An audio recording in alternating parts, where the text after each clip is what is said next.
Lena and Marcus were still screaming when the first patrol car turned the corner. A storm raging outside, another one tearing their street apart from within. What began as a heated argument between lovers would soon pull police into a night of shocking revelations, exposing an entire neighborhood tangled in greed, betrayal, and hidden crimes waiting to explode. It began with a single 911 call just after 10 p.m. The voice on the line trembled as thunder rolled in the distance. The caller said she could hear shouting coming from multiple houses, things breaking, and someone crying out for help. Within minutes, more calls followed, each one describing something different, yet all centered on the same quiet suburban street. It was a neighborhood where nothing ever happened, the kind of place where residents watered their lawns at the same time every morning and waved politely to each other. But that night, it turned into a scene of complete chaos. When the first patrol cars arrived, their headlights swept across driveways cluttered with overturned trash cans, scattered belongings, and flickering porch lights.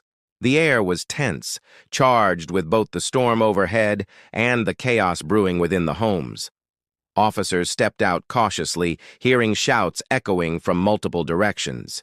It wasn't one couple arguing, it was several all at once, as if the entire street had reached its breaking point. Screams merged with the rumble of thunder, and somewhere down the block, a car alarm blared non-stop. The officers split up, each heading toward a different house. At the first property, the front door hung half open, and the sounds of glass shattering came from inside. A woman was crying somewhere deeper in the home, while a man shouted angrily in the background.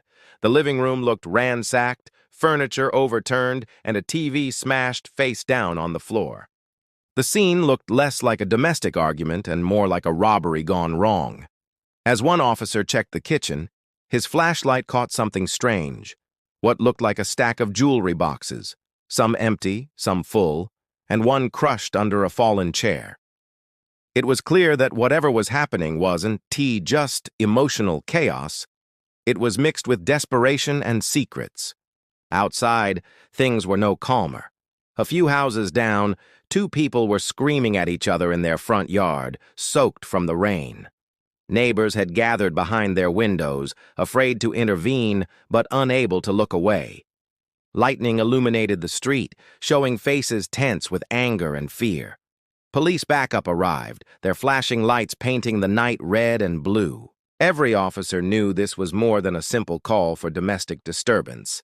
Something larger was brewing beneath the surface.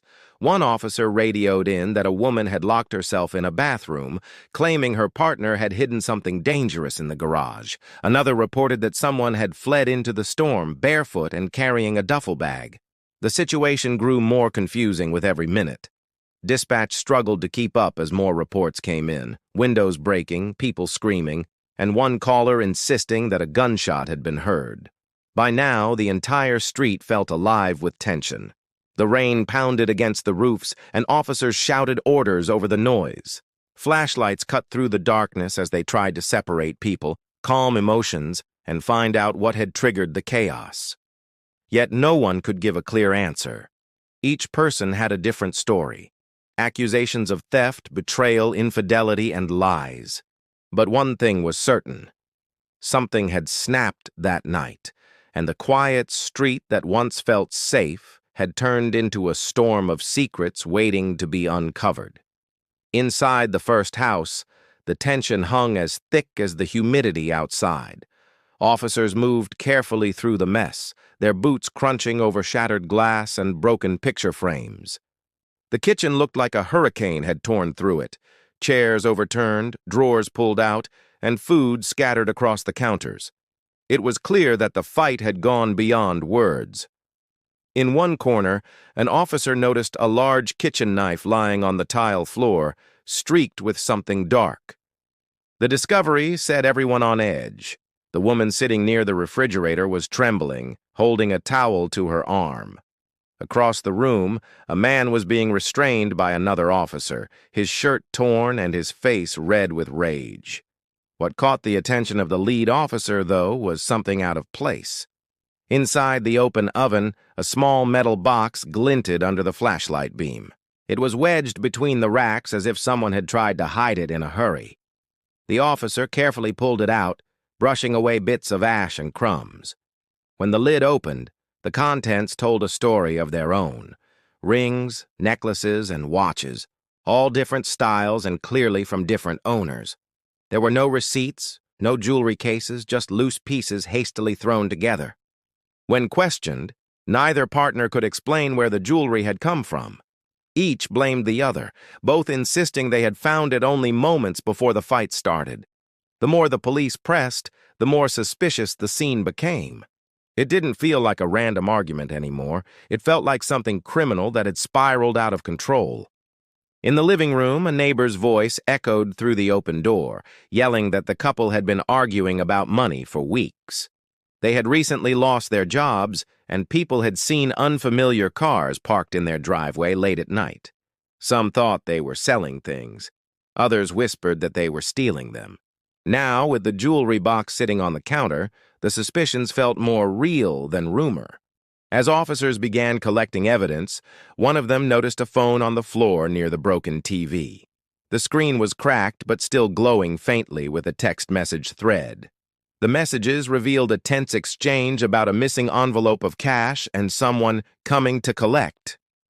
The implication was clear. Someone outside the home was involved, and whatever arrangement existed had gone bad fast.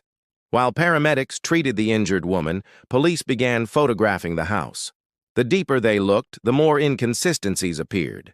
2 sets of car keys that didn't match any vehicle in the driveway, a wallet with an unfamiliar ID, and a back door that looked like it had been forced open recently. Every new discovery added another layer to the mystery.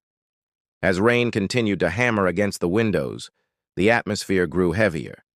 What had seemed like an emotional fight between partners now looked like the aftermath of a botched deal. The officers could sense that this house was only the beginning of a much larger puzzle. The storm outside mirrored the one unfolding within these walls. Wild, unpredictable, and far from over. While police were still processing the scene inside the first house, chaos erupted across the street. 2 officers heard shouting and the sound of metal scraping against concrete. When they rushed outside, lightning revealed a man and woman locked in a violent struggle near a pair of damaged cars. One vehicle had its headlights smashed, the other had a shattered windshield. The couple was screaming over the roar of the storm, their argument spilling into violence as they swung a baseball bat back and forth in the rain. Officers shouted commands to stop, but neither seemed to hear. Adrenaline had taken over, and rage was all that fueled them. The officers acted fast, wrestling the bat away and pulling the pair apart. The woman's hands were bleeding, her hair plastered to her face by the rain, while the man was shouting incoherently about stolen money and lies. As they were separated, one officer noticed the trunk of the man's car was slightly open. When he went to close it, he froze. Inside were stacked boxes filled with electronics, new tablets, game consoles, headphones, and unopened phones still in their plastic wrap. Each item had a price sticker, some with store security tags still attached. The sight immediately changed everything. What appeared to be a lover's quarrel was clearly something darker. The man began shouting that none of it was his, that his girlfriend had brought them home weeks ago, claiming they were from her cousin's business. She denied it instantly, accusing him of using her house to stash stolen property. Their relationship, already toxic, had turned into a blame game that drew the police into a much deeper problem than anyone expected. The items were carefully inventoried and checked against recent reports, and it didn't take long for dispatch to confirm that a nearby electronics store had been burglarized 2 nights earlier. As more officers arrived, the situation spread like wildfire down the block. Arguments broke out between other couples, each one seeming connected in some strange way. One man began shouting that he was owed money for keeping quiet. Another claimed that people from the first house had sold him a box of jewelry that wasn't real. Accusations flew through the rain as officers tried to make sense of the chaos. The street that had once been quiet was now a battlefield of betrayal and panic. When detectives joined the scene, they began piecing together the timeline. The stolen goods in the trunk, the jewelry found in the oven, and the messages about cash all pointed toward something organized. It wasn't random domestic fights. It was the collapse of a small criminal operation held together by fragile trust and greed. The couples had been working together, stealing, trading, and hiding stolen items. But the pressure had built too high. Someone had taken more than their share, and now every secret was spilling out into the open. By the time the rain started to ease, the neighborhood was littered with flashing lights, police tape, and soaked evidence bags. The chaos of the night revealed that love wasn't what had tied these people together. It was crime. And their relationships had been the cover that made it all look ordinary from the outside. Now that illusion was gone, replaced by fear, suspicion, and the undeniable truth that every argument on that street was part of something much bigger than anyone had realized. Detectives began moving house to house, determined to uncover how far the web of lies stretched. The rain had slowed to a drizzle, but the tension was thicker than ever. Every door they knocked on opened to another scene of destruction. Inside one home, furniture was toppled, and papers were scattered across the floor as if someone had been searching for something valuable. The couple living there were seated on the couch, silent and exhausted, both avoiding eye contact. Officers noticed a black duffel bag under the coffee table, half unzipped. When it was pulled out, the contents sent a chill through the room. Handguns, ammunition, and stacks of cash, bundled with rubber bands. None of it was registered, and neither person could give a straight answer about where it came from. The detectives realized the domestic disputes had become their best lead. Each fight was exposing a different layer of criminal activity that no one had intended to reveal. It was as though every argument cracked open another secret that had been festering for months. In another house, officers discovered surveillance equipment, tiny cameras and recorders wired through the vents, pointed not just inside but toward the neighboring properties. It became clear that some of these couples had been spying on each other, watching, collecting proof of betrayal, or perhaps leverage to use later. Every discovery made the street seem less like a residential block and more like a hidden battleground of deceit. As evidence piled up, the connections started forming a pattern. One couple had been selling stolen jewelry through online listings. Another had been using their garage to store stolen electronics before distributing them to small-time buyers. The weapons found in the duffel bag linked back to reports of a break-in at a local pawn shop weeks earlier. None of the residents had reported anything suspicious before that night, which meant one thing.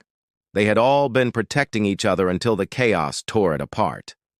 The detectives pieced together that the entire neighborhood had been part of an underground trade ring disguised as ordinary suburban life.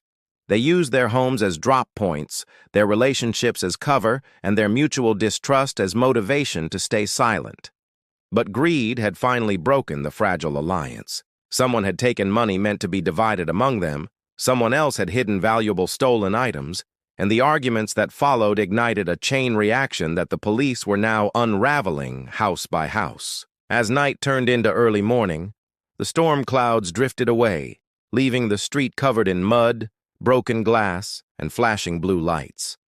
Officers filled evidence bags while detectives mapped out connections on clipboards. The neighbors who hadn't been involved watched quietly from behind curtains, stunned by the revelation that the people they greeted each day had been living double lives. What had started as a simple domestic disturbance call had exploded into a full-scale investigation involving theft, weapons, and surveillance.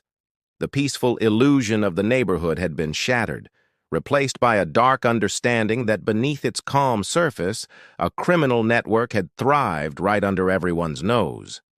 By sunrise, the street looked like a crime scene out of a movie. Police tape stretched from mailbox to mailbox, and patrol cars lined the entire block. Floodlights illuminated driveways where evidence teams worked carefully, documenting every fragment of the night's destruction. The storm clouds had cleared, leaving behind puddles that reflected the flashing red and blue lights. The air smelled of wet asphalt and tension, What had started as a chaotic domestic disturbance was now one of the largest coordinated investigations the town had seen in years. Detectives gathered in the middle of the street, comparing notes as exhausted officers escorted the last few suspects into waiting cars. Every couple detained that night had a role in the operation, whether they realized it or not. Some handled stolen merchandise, others managed money or stored contraband for short periods. Each pair had a reason to distrust the others, and when their relationships began to crumble, so did their loyalty. What the police hadn't expected was how completely their personal conflicts would unravel the entire scheme. As interviews continued through the early hours, the truth became clearer. One of the couples at the center of the investigation had been keeping more than their share of the profits. When the others discovered the deception, arguments erupted across the neighborhood. Accusations of betrayal and greed spread fast, sparking confrontations that spiraled into violence. The storm outside had only fueled the chaos, drowning out screams and hiding the sound of breaking glass. By the time the first 911 call was made, the situation was already far beyond control. Detectives traced stolen items back to multiple burglaries across 3 nearby towns. The jewelry and the oven-matched pieces reported missing from a high-end boutique. The electronics in the trunk came from a warehouse theft. The unregistered weapons found in the duffel bag linked directly to a pawn shop robbery that had gone unsolved for weeks. Each discovery tightened the connection between the couples, proving that their fights weren't isolated. They were the result of a network falling apart from the inside. As daylight strengthened, reporters began to arrive. News crews filmed the aftermath, capturing images of police leading handcuffed suspects past shocked neighbors. Some residents stood in disbelief, realizing that the people they had barbecues with, the ones whose kids played in the same yards, had been part of a web of deceit and crime. Others whispered about how they had always sensed something was off but never imagined it ran this deep.